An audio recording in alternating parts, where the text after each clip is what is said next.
Dans cette section, on va décrire l'effet de changement de base sur les coordonnées des vecteurs ou sur les matrices des applications linéaires.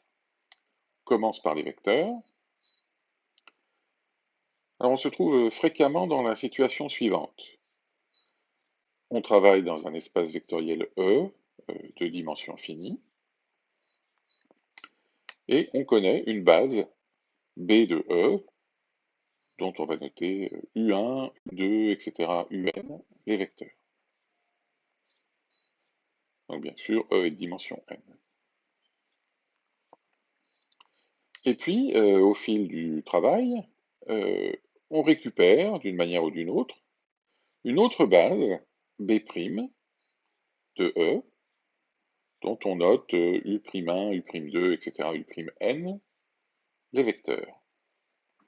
Alors, les U'J sont en général donnés par leurs coordonnées dans la base B.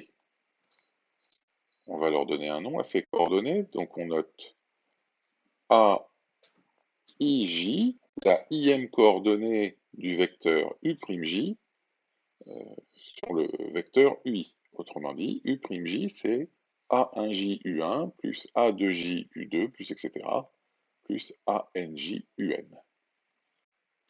Bien, donc on dispose maintenant de cette nouvelle base B' et il est peut-être plus facile de résoudre les questions qu'on se pose en travaillant dans la base B' plutôt que de travailler dans la base B. Peut-être que les calculs sont plus faciles dans B' que dans B. Oui, mais pour faire ça, eh bien, on connaît les vecteurs x dans la base B, donc on connaît leurs coordonnées plus précisément dans la base B.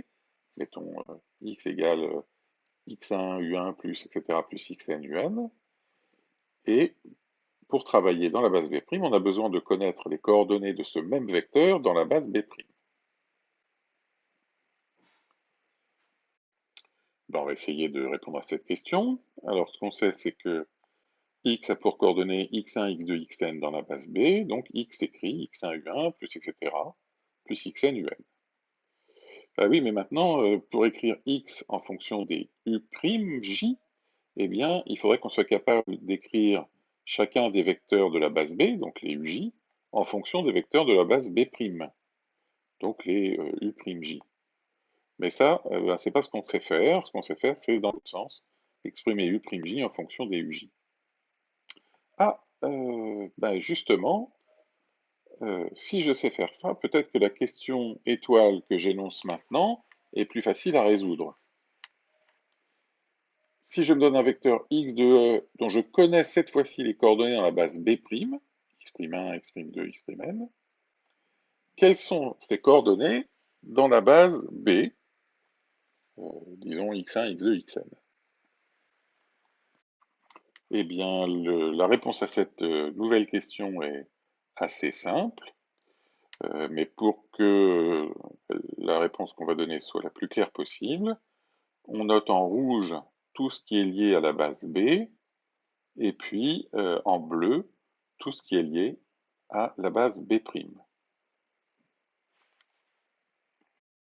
Donc ce qu'on sait, c'est que x a pour coordonnées x'1, x'2, x'n dans la base B', donc que x écrit x'1, u'1, plus, etc., plus x'n, u'n. Et puis on l'a dit, les vecteurs u'j, eh bien on connaît leurs coordonnées dans la base B. Autrement dit, u'j, on sait que ça s'écrit A1j U1 plus A2j U2 plus etc. plus ANJ UJ. Pardon, UN. Donc on reporte l'expression de chacun des U'J dans ce qu'on connaît de X. Alors ça fait simplement x'1 fois A11 U1 plus etc. plus AN1 UN plus etc. plus x'n fois, donc on remplace u'n parce que ça vaut, u'n c'est A1n u1 plus etc. plus ANN UN. Maintenant, je vais regrouper les termes de cette somme un peu différemment. Donc j'utilise la distributivité, etc., les propriétés qu'on a vues dans les espaces vectoriels. Et donc je vais mettre tout ce que je trouve en facteur de U1 ensemble. Ça me donne A11 x'1 plus etc. plus A1n x''n fois U1 donc. Et puis ainsi de suite, je le fais pour chacun des vecteurs UJ. Et donc le dernier terme, en facteur de UN, c'est x'1 fois AN1 plus etc. plus x'(n) fois ANN. Donc tout ça fois UN. Ah, mais on sait que x, c'est x1 U1 plus x2 U2 plus etc. plus xn UN, où x1, x2, xn sont les coordonnées de x dans la base B. Et comme ces coordonnées sont uniques, eh bien, forcément, x1, c'est A11 x'1 plus etc. plus A1n x'(n).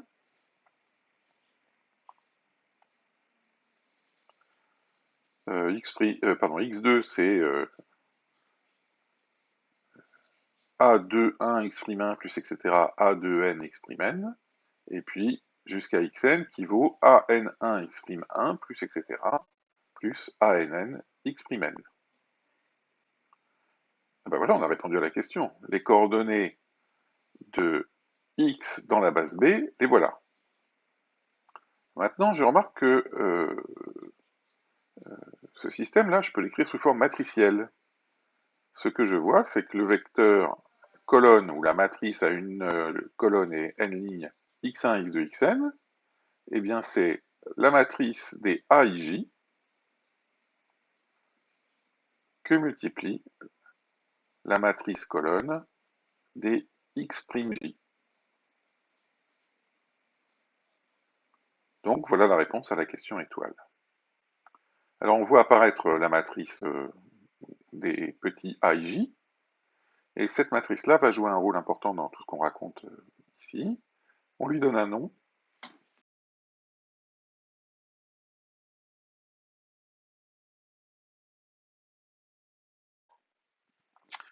Cette matrice, que je vais noter P des AIJ, s'appelle la matrice de passage de la base B à la base B'. Et c'est précisément la matrice dont les colonnes sont les coordonnées dans la base B des vecteurs de la base B'.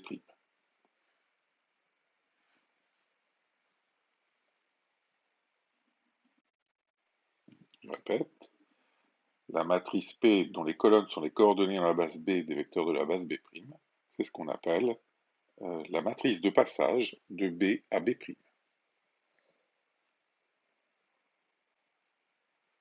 Vous noterez que cette matrice P est facile à établir dans la situation que j'ai expliquée.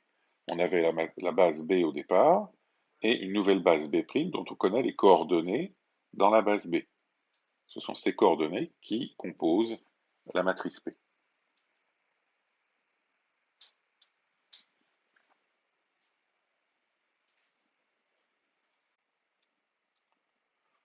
On résume donc ce que l'on vient de prouver en tenant compte de cette définition de la matrice de passage.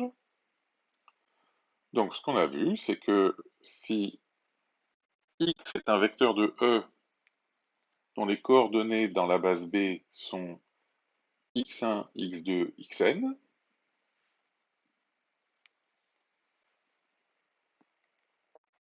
et les coordonnées dans la base B' sont x'1, x'2, x'en, alors on a la relation x1, x2, xn, la matrice colonne x1, x2, xn, n'est rien d'autre que le produit de la matrice P de passage de B dans B' par la matrice colonne x'1, x'2, x'en. C'est le résultat du calcul précédent. Donc voilà la réponse précise à la question étoile. Ah, mais du coup j'ai peut-être bien la réponse à la question tout court sous les yeux. En effet, supposons que la matrice de passage P de B dans B' soit inversible. Alors on va noter provisoirement Q son inverse. Eh bien, si je prends la relation établie dans la proposition, là, et que je multiplie à gauche chacun des membres de l'égalité par Q, eh bien ce que j'obtiens, c'est que Q fois x1, x2, xn, c'est égal à Q fois P fois x'1, x'2, x'n, mais Q fois P, c'est l'identité, donc finalement on a la relation x'1, x'2, x'n égale Q fois x1, x2, xn. Autrement dit, si je connais x1, x2, xn, et la matrice Q, eh bien je suis capable de récupérer x'1, x'2, x'n. Ça c'est bien la réponse à la question qu'on s'était posée au tout début. Bon, alors ce qu'il nous reste à démontrer, en tout cas il faut qu'on se pose la question, est-ce que la matrice de passage P de B dans B' est inversible? La réponse est oui, heureusement, et c'est l'objet de la proposition qu'on écrit maintenant. Donc on est dans le cadre où B et B' sont deux bases d'un espace vectoriel E, donc de dimension finie bien sûr. Alors, dans ce cas, la matrice de passage de B à B', donc P de B, B',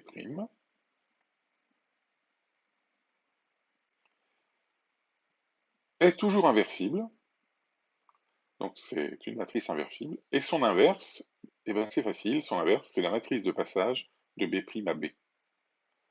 Autrement dit, l'inverse de la matrice de passage de B à B', c'est la matrice de passage de B' à B.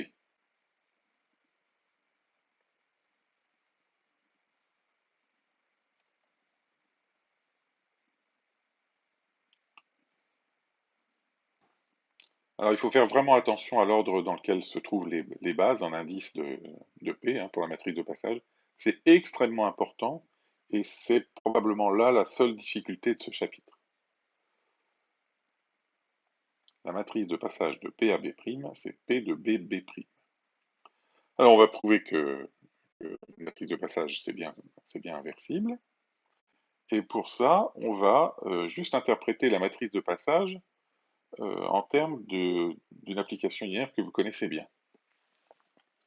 Donc ce qu'on sait, c'est que la matrice de passage de B à B', c'est la définition, c'est la matrice dont les colonnes contiennent les coordonnées dans la base U1, U2, UN des vecteurs U'1, U'2, U'N. D'accord? Donc en colonne, les coordonnées de U'1, U'2, U'N dans la base U1, U2, UN. Alors j'ai envie d'écrire ça autrement, un tout petit peu différemment. Je dis que ça, c'est la matrice dont les colonnes sont constituées des coordonnées dans la base U1, U2, UN de l'image par l'application identité de U'1, U'2, U'N. D'accord? L'application identité, c'est l'application qui a un vecteur x associé x, et donc que j'écrive U'J ou I de U'J, ça ne change rien.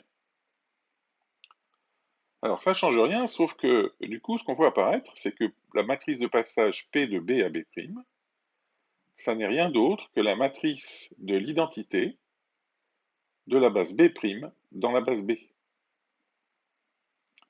Donc j'insiste, c'est la matrice de l'identité de la base B' dans la base B.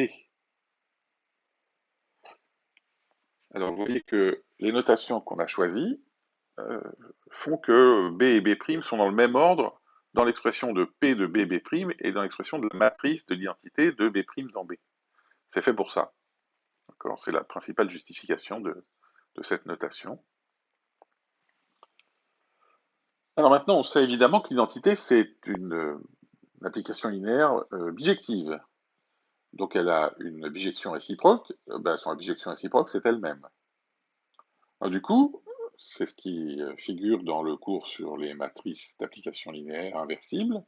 Eh bien, la matrice de l'identité dans n'importe quelle base, en fait, sera inversible, et donc, en particulier, la matrice de l'identité de la base B' dans la base B. Et son inverse, eh bien, on sait ce que c'est la matrice de la bijection réciproque, donc l'identité aussi, de la base B dans la base B' cette fois. Parce que la matrice inverse de la matrice d'une application linéaire d'une base B1 dans une base B2, eh bien, c'est la matrice de la bijection réciproque de la base B2 dans la base B1. Et bien ça, par définition, c'est la matrice de passage de B' dans B. Alors c'est pas tout à fait la définition, mais c'est la même écriture que la première ligne ici, en échangeant le rôle de B' et de B. Donc on a prouvé que la matrice de passage était bien inversible et que la matrice Q qui figurait dans le raisonnement précédent, eh bien c'est la matrice de passage de B' à B. Alors il faut vraiment faire attention, hein, j'insiste, la matrice de passage de B à B', ça permet, en multipliant simplement la matrice par un vecteur colonne ou une matrice colonne, de calculer les coordonnées dans l'ancienne base à partir des coordonnées dans la nouvelle base. Donc c'est un peu trompeur, hein. La matrice de passage de B à B' permet de trouver les coordonnées d'un vecteur dans la base B, connaissant ses coordonnées dans la base B'.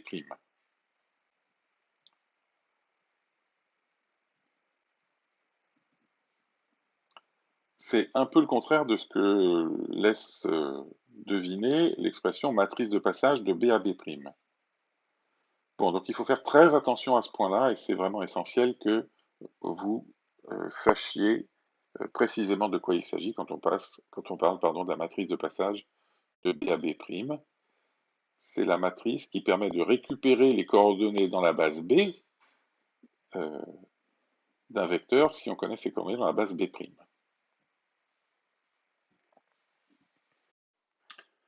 Voici pour finir un exemple où l'on va mettre en œuvre les notions qu'on vient de découvrir. On se place dans R3 et on note grand E égale E1, E2, E3, la base canonique de R3. Donc E1 c'est 1, 0, 0, E2 0, 1, 0 et E3 le triplet 0, 0, 1. On donne aussi trois vecteurs U1, U2 et U3 de R3. Alors U1 c'est 1, 0, 1, U2 0, 0, 1 et U3 égale 1, 2, moins 1. Première chose que vous devriez faire, vous devriez prouver que la famille B, constituée des vecteurs U1, U2 et U3, est une base de R3. Donc je vous laisse ça à titre d'exercice. La méthode, vous montrez que U1, U2, U3 est une famille libre de R3, et comme elle contient trois vecteurs dans un espace de dimension 3, eh bien c'est automatiquement une base. Alors puisque E est la base canonique, donc les coordonnées de U1 dans la base E, ce sont simplement ses composantes, donc 1, 0, 1. Pour U2, 0, 0, 1, et pour U3, 1, 2, moins 1. Tout ça parce que E est la base canonique de R3. Donc, la matrice de passage de la base canonique E à la base B, constituée de U1, U2, U3, est la matrice constituée ainsi. Donc, on doit placer dans chacune des colonnes les coordonnées dans la base E, donc E1, E2, E3, des vecteurs de la base B, U1, U2, U3. Donc ça nous donne la matrice suivante, 1, 0, 1, 0, 0, 1 et 1, 2, moins 1, conformément à ce qu'on vient d'écrire. La première colonne ce sont les coordonnées de U1 dans la base E, la deuxième colonne, les coordonnées de U2 dans la base E, et la troisième colonne, les coordonnées de U3 dans la base E. Soit alors x égale, mettons 1, moins 1, 0, un vecteur de R3. Ces coordonnées dans la base canonique, eh bien, puisque c'est la base canonique, ce sont simplement les composantes de x, donc 1, moins 1, 0 dans la base E. Et si je note x1, x2, x3, ces coordonnées dans la base B, eh bien, la proposition qu'on a vue nous dit que on a la relation 1, moins 1, 0 égale, donc les coordonnées dans la base E, 1, moins 1, 0, ça vaut P de E à B fois x1, x2, x3, et quitte à inverser P de EB, puisqu'on sait ce que c'est, hein, on sait que c'est inversible, et on sait que la matrice de passage de B à E, c'est l'inverse de la matrice de passage de E à B, eh bien ça donne cette relation x1, x2, x3 égale P de B à E fois 1 moins 1, 0. Donc, j'ai écrit P de E à B moins 1, parce que P de B à E, on n'a pas vraiment besoin.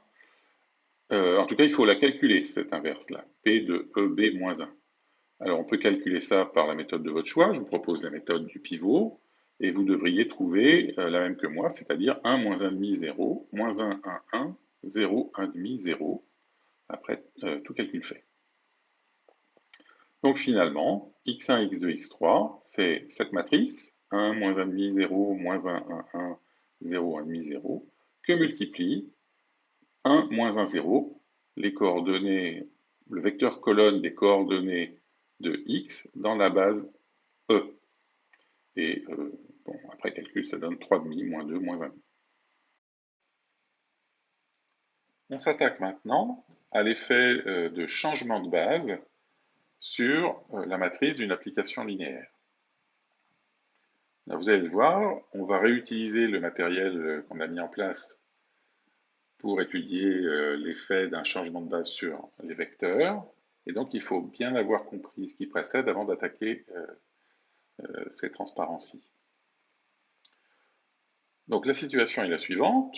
On dispose d'une application linéaire petit a, d'un espace vectoriel grand E dans un espace vectoriel grand F.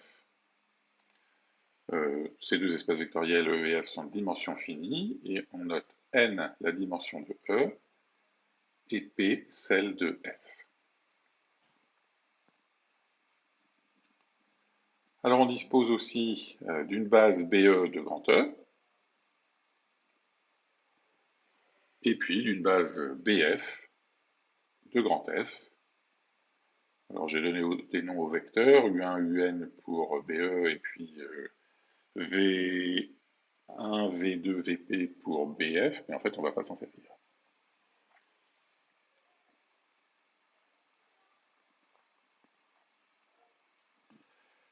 Alors par contre, ce à quoi on s'intéresse, c'est la matrice grand A de l'application linéaire petit a dans les bases BE et BF.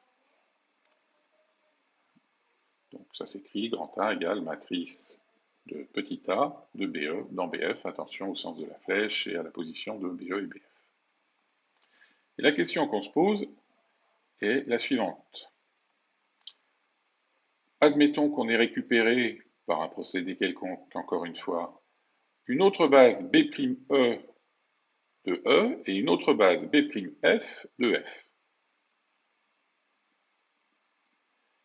Eh bien, ce que l'on veut faire, c'est être capable de calculer la matrice A' de petit a de BE' dans BF' à partir de la matrice A de l'application linéaire petit a de BE dans BF. Alors dans ce cas, on va voir que la réponse n'est pas très difficile à trouver. grâce au travail qu'on a fait précédemment hein, sur l'effet d'un changement de base sur les vecteurs. Alors il faut quand même se souvenir de la caractérisation suivante de la matrice A'. On sait que A' est la seule matrice telle que pour tout x dans E, dont on connaît les coordonnées x1, x2, x'1, x'2, x'n dans la base B', eh bien, A' fois x, soit les coordonnées dans la base BF' de l'image de x par l'application linéaire petit a.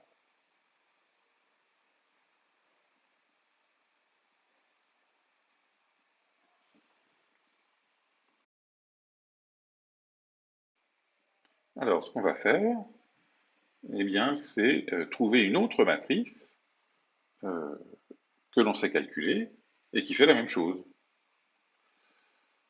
Alors, on commence. Je vous rappelle que ce qu'on veut trouver, c'est les coordonnées de l'image de x par l'application linéaire petit a, donc petit y, dans la base BF'.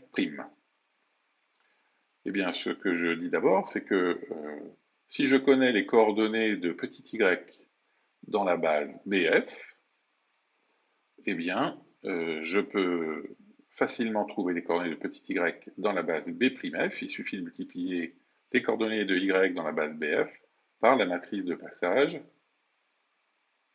alors attention, de BF' dans BF.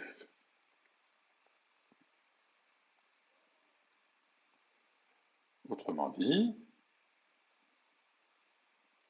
si les coordonnées de petit y dans la base B'F sont notées y'1, y'2, y'P, eh bien, y'1, y'2, y'P, c'est égal à la matrice P de passage de B'F dans BF que multiplie y'1, y'2, etc., y'P, où y'1, y'2, y'P sont les coordonnées de y dans la base BF. Alors maintenant, comment récupérer ces coordonnées y'1, y'2, y'P de A de x dans la base BF? Eh bien, pour ça, il suffit d'utiliser la matrice grand A.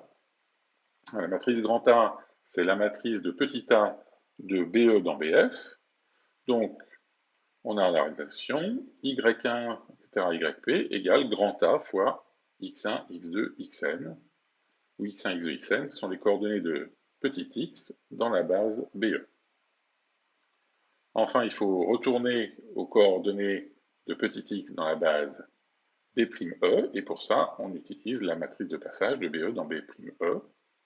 Et si on met tout ça bout à bout, ce qu'on obtient, c'est que y1, etc., y'1, etc., y'P, ça vaut la matrice de passage de B' à B,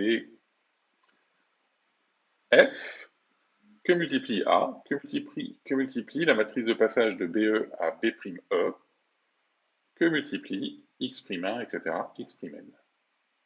Comme c'est vrai pour n'importe quel x, et compte tenu de la caractérisation de A' que j'ai rappelée, eh bien on a prouvé que la matrice A', c'est exactement la matrice de passage de B'F à BF que multiplie A, que multiplie la matrice de passage de BE à B'E. Alors je mets en bleu ce qui est nouvelle base et en rouge ce qui est ancienne base, et voici la jolie formule. Je voudrais terminer avec deux remarques. La première concerne une relecture de la relation qu'on vient de démontrer. Donc je la recopie. La formule, c'est A' égale matrice de passage de B'F dans BF fois A fois matrice de passage de BE dans B'E. Et je vais écrire ça en revenant à la définition de chacune de ces matrices. Donc la matrice A', c'est la matrice de petit a de B'E dans B'F. Attention, c'est B'E, je corrigerai à la fin. D'autre part, la matrice de passage de B'F dans BF, c'est la matrice de l'identité de grand F de BF dans B'F. La matrice grand A, c'est la matrice de l'application linéaire petite a de BE dans BF. Et enfin, la matrice de passage de BE dans B'E, c'est la matrice de l'identité de E de BE dans B'E. Pardon, de B'E dans BE. Alors je regarde la matrice qui se trouve à droite de cette égalité, la grosse matrice du terme de droite. Eh bien, en utilisant les règles de composition des applications linéaires et de multiplication des matrices correspondantes, ce qu'on voit apparaître donc à droite, c'est que, c'est la matrice de l'application identité de F rond A rond identité de E. Ah oui, mais ça, identité de F rond A rond identité de E, ça fait A. Dans les bases, alors qui se trouvent aux extrémités de la ligne, là, donc B'E et B'F. Autrement dit, on retrouve une formule qu'on connaissait déjà. La deuxième remarque concerne un cas particulier, le cas où A est un endomorphisme de grand E, c'est-à-dire une application linéaire de E dans E. Alors, cette fois-ci, on note B et B' simplement deux bases de grand E. Et si on applique la formule que j'ai rappelée en haut de cette feuille à ce cas particulier, donc si on note grand A, la matrice de petit a de B dans B, et grand A', la matrice de petit a de B' dans B', eh bien, la relation devient grand A' égale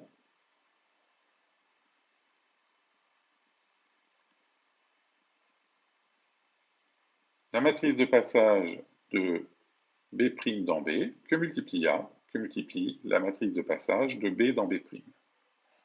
Alors pour y voir un peu plus clair, on va noter simplement P, la matrice de passage de B dans B',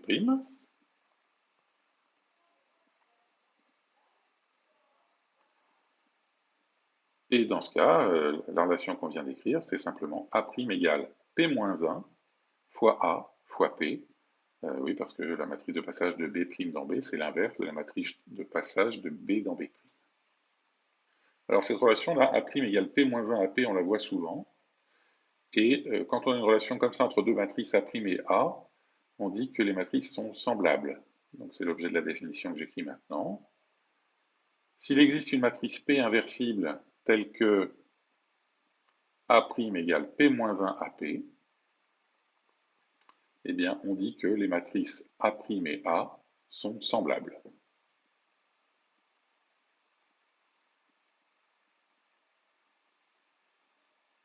Alors vous noterez que quand deux matrices sont semblables, en fait ce sont deux représentations de la même application linéaire dans des bases différentes.